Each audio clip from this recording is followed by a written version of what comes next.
So I just got home as I'm making this voice recording, and I want to try and get this documented now. So if you've seen my second most recent video, it was actually Amy doing the impression of Max about how Bluey would be a good Pokemon trainer. And I did mention that this took place in the Long Island TCG convention. Well, they call it Long Island TCG show, but that's just how I said it, convention. So anyway, since this did happen today, I thought I'd give my experience, since I'm sure a fair amount of you are wondering how the convention went for me. Alright, let's go over a few things before today, actually. So I know about this event because Instagram recommended to me the story about this event coming up. It mainly advertised Amy Birnbaum, I hope I'm pronouncing that right, as one of the voice actors in the meet and greet that would actually be there. And that was way back in February of this year. Now, this didn't immediately want to go buy tickets. In fact, I didn't buy a ticket until like last month. But this genuinely did get me interested. It was being held at the Nassau Coliseum, which was around an hour away from where I live. And there would be more voice actors than I thought. Now, I did ask a few people if they actually wanted to go to this event with me, but nobody could join. But that's okay. The only person that did go with me was my mom, and that's really about it. I did mention, since I did buy the ticket, I would actually be there in my custom Astro Killer jersey, and yep, I did wear that the entire convention long until I got home. So like I mentioned, last month I did buy a ticket. It was just general admission, not VIP. I'll explain that when we get to the next chapter. And overall, I was actually looking forward to this. Now, I do want to also say one more thing. I only called out for just today on May 2nd. I wasn't going to come back on May 3rd. Even though I would be missing a music performance by one of the characters who plays a K-pop Demon Hunter character, who's a guy, and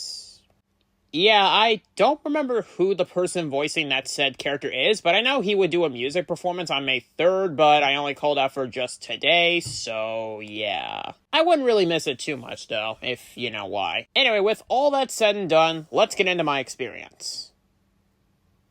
So when I got myself checked in at the Nassau Coliseum, which I did mention in the previous entry, got through security, no problems whatsoever. And the convention had technically already began. Right off the bat, I wanted to actually meet everyone. Although, I hate to say this is something until I actually left, I never actually got to meet Eric Vale, the voice of Trunks, Tomura Shigaraki, and Sanji. I'm not really too disappointed by that though, since I was just so focused on meeting literally everybody else. Even then, though, it still would have been pretty cool to actually meet him. So the very first person I did meet was Jason Page, who sung the Pokemon theme, who actually guest starred in Death Battle singing Millennial Monsters. In fact, I even told him I was genuinely surprised to actually hear that he was actually on Death Battle. When he did ask my thoughts about Ash vs. Yugi, I did say it was my favorite episode. Anyway, we did chat for a minute or two. He gave me a free Pokemon card which said Voice of a Generation, which was gold and holographic, and on the back actually had his logo, or at least I think his logo. He did have Ash Ketchum hats, but I didn't really buy anything. By the way, for the card, plus a photo of me and my mom together, he did that free of charge, which was pretty nice of him. Although, here's something I will mention, I didn't know I had to actually pay for autographs and even a quick video. We'll get to that when we get to Amy, but for now though, I didn't realize that if I actually wanted him to sign anything, I would have to pay for him. Cause on Thursday, and it actually came in yesterday, as I'm making this, I ordered a small red sketchbook, which I thought would be perfect for autographs, but unfortunately I had to pay for autographs, and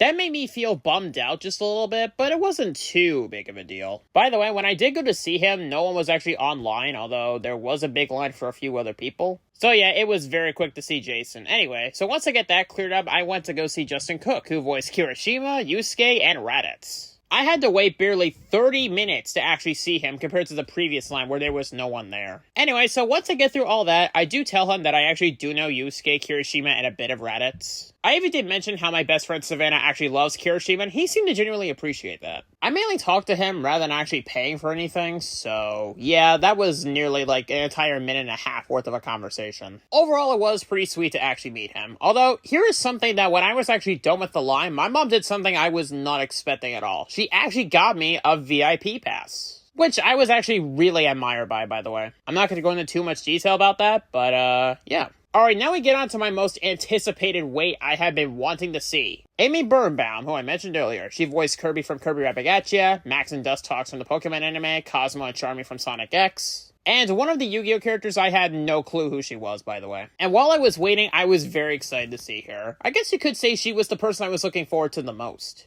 And yeah, you'd be correct. So outside of getting a Darkrai plush, which I bought a little bit later, I did pay for both an autograph and a voice impression video. I did pick a photo of Max from Pokemon Advanced Battle. The signature she wrote is, "Dear Colin, I wish I could be a Pokemon trainer," followed by her signature. It was awesome to receive it. And that video I did post about how Amy was talking about how Bluey could be a Pokemon trainer, that was while I was at the convention. While this was awesome, there was a problem with this. Do you want to know how much money I actually spent to get both of these? Oh yeah, by the way, I did get a free Kirby keychain. It was optional between that, Cosmo, or like one other character that I couldn't tell that wasn't what I mentioned. I was hoping to find a Max keychain, but no, I couldn't find any. Anyway, like I was saying, do you know how much money I had to fork over just for those two things? I am not kidding, $106.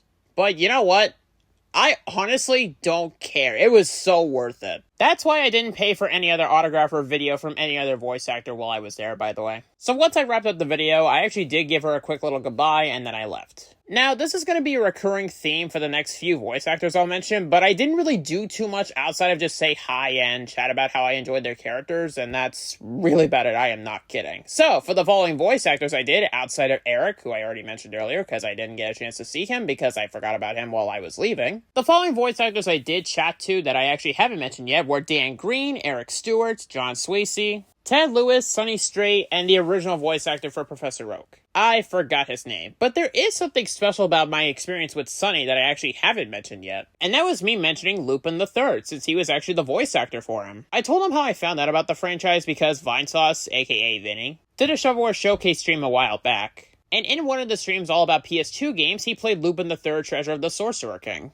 By the way, yeah, no, that's actually how I found out about the franchise, believe it or not. And Sonny did something that actually caught me off guard. He gave me a completely free signature of Lupin the Third. I wasn't even asking for it. I didn't even have to pay him anything. Although he did that for me just for recognizing the franchise, which was actually pretty sweet of him. Anyway, I checked around the rest of the place to see if there was anything really interesting. Like I mentioned way earlier in this video, I did buy a Darkrai plush from one of the few plush vendors there. And I didn't really buy anything else at the convention that I haven't mentioned yet. So we stayed for a while longer, and we left at around 2 o'clock. Now, I won't mention too much on my way home, other than I did want to go to Target tomorrow, but my mom offered if we could go today, so I did that. Then we went to a diner, and then I actually came back home. By the way, since I did mention I wore my custom Astral Healer jersey, you may be wondering, did anybody recognize you?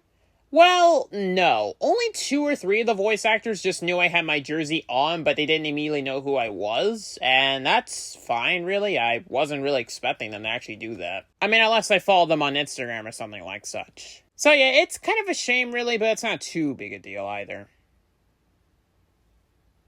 And that's pretty much the end of my story. I don't really have a lot more to mention. Will I be going to future Long Island TCG shows in the future? Honestly, yes. I had a great time here, especially meeting some of the voice actors in the meet and greet. And I'm actually perfectly fine doing this more often in the future. Maybe one day I'll meet the voice actresses for Ash and May. Who knows, though. But with all that said, I don't really have a lot more to mention other than, yeah, this is just my entire experience that I wanted to record and document for all of you to hear. And to give out a bit of an explanation for why I uploaded my Amy video. So, yeah, I don't really have a lot more to mention. I'm Colin Astral Healer. I'll see y'all later with whatever we do next time, and that'll be all for now.